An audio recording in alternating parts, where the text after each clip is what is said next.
Fitnah akhir zaman.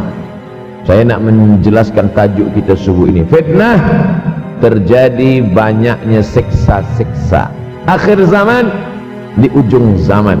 Menunjukkan dulu ada awal zaman, sekarang ada akhir zaman. Ada awal masa dunia, kita sekarang sudah berada di ujung dunia. Manakala Nabi Muhammad SAW Isra dan Mi'raj, dia melihat dalam perjalanan Isra Mi'raj itu ada seorang perempuan tua yang sedang bersolek.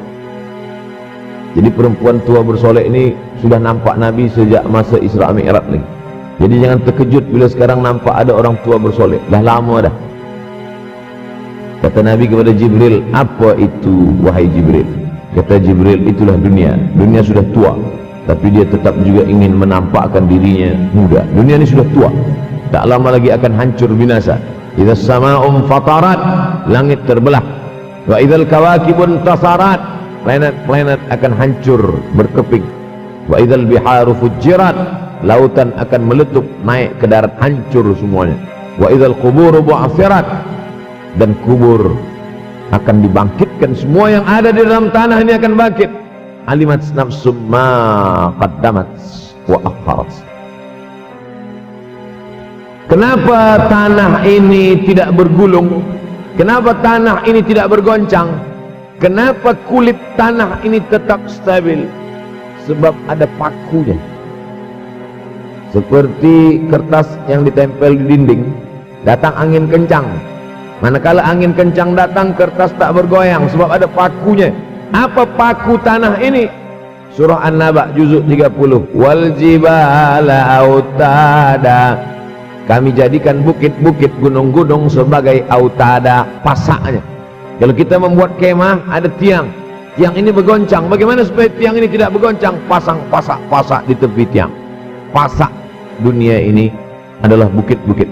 Kalau kita menengok ada bukit, maka sebenarnya sepertiganya saja yang ada di atas. Bukit yang besar di atas itu sepertiga, 2/3 bukit terhunjam, tertanam ke dalam tanah. Wal jibala autada. Tapi sampai masanya nanti bukit ini akan tercabut. Wa takunul jibalu kal ihnil manfush. Wa takunul jibal, bukit-bukit kal ihni, seperti bulu kambing. Manfush, bulu kambing yang dihembus angin. Hebatnya ayat-ayat Al-Quran itu, Allah memilih kata-kata sesuai dengan keadaan. Sembayang malam berat, nak jaga tidur malam berat. Kata berat bangun malam itu mengucapkannya pun berat. Wa minal laili fatahajjad, tahajjad berat. Bagaimana beratnya jaga tengah malam, begitu Allah pilihkan kata yang berat, tahajjud berat. Wa takunul jibalu kal'inil manfush. Wa takunul jibal, bukit-bukit, gunung-gunung yang besar, yang berapi, kal jibal, kal ihni, seperti bulu kambing. Manfush. Nun berjumpa dengan fa, fa mengeluarkan angin, shin pun menghembuskan angin. Ambil bulu kambing, letakkan di tapak tangan, kal'inil manfush. Sebagaimana terbangnya bulu kambing dari tapak yang dihembus angin, begitulah gunung-gunung akan tercabut. Kalau gunung-gunung yang besar, gunung yang dari batu, gunung yang berapi, yang mengeluarkan lahar, itu tercabut dari tanah seperti bulu kambing dihembus angin, bagaimana agaknya kita nanti? Tak tahu entah macam mana.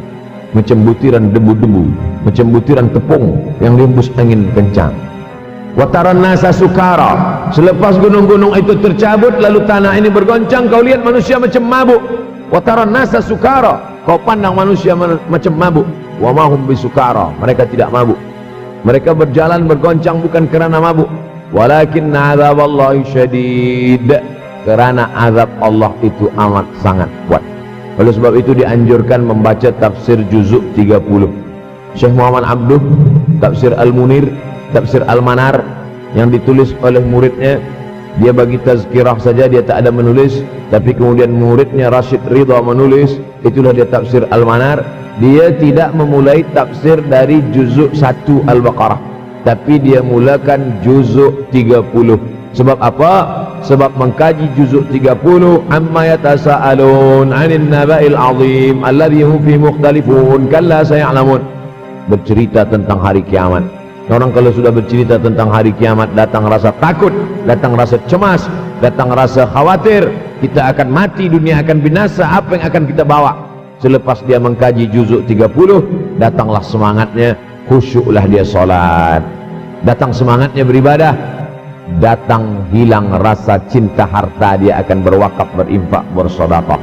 Maka fitnah akhir zaman ini perlu dikaji selalu supaya kita mendatangkan khusyuk dalam hati, takut dalam hati, ridha menerima keputusan Allah Subhanahu wa taala. Fitnah akhir zaman. Hadis yang saya pilih diambil dari kitab Sahih Al-Bukhari. Pendek saja, Sahih Al-Bukhari, tapi sebenarnya judul kitab ini panjang. Al-Jami' As-Sahih Al-Musnad Al-Mukhtasar min umuri Rasulullah SAW wa sunanihi wa ayyami. 7.